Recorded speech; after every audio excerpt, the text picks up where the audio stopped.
无肖战不藏海的含金量，谁懂？5月11日，《藏海传2》正式官宣，话题阅读量2小时破8亿，热搜总榜断层第一。就在全网怀疑肖战能否回归时，郑晓龙直言无肖战不藏海，肯定是没有肖战和这个男主角没有，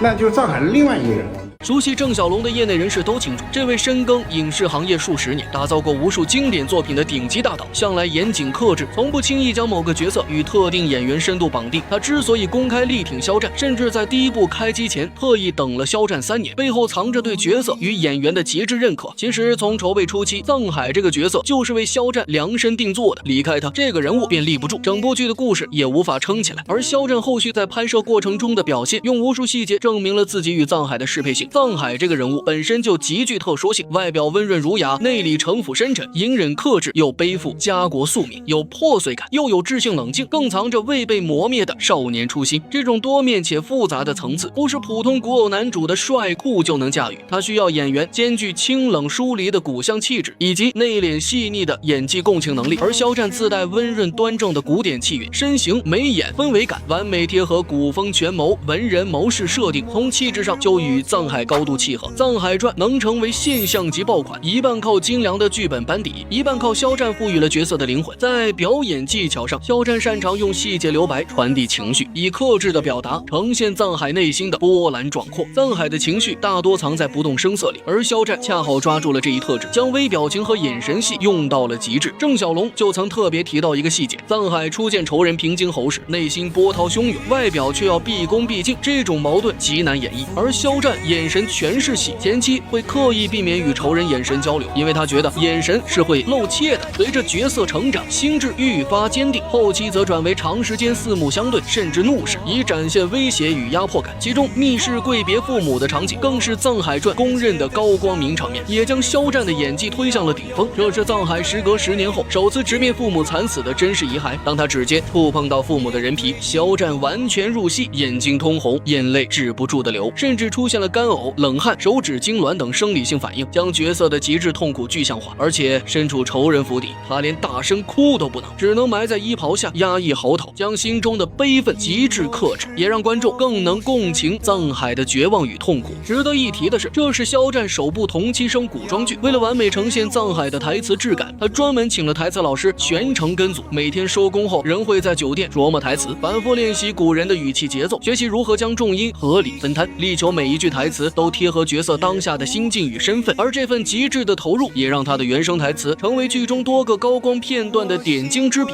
将角色情绪推向顶峰。其中在皇陵殉葬局死里逃生后，他满身狼狈，含泪嘶吼出的我命不该绝，什么手脚都没动，就是我命不该绝。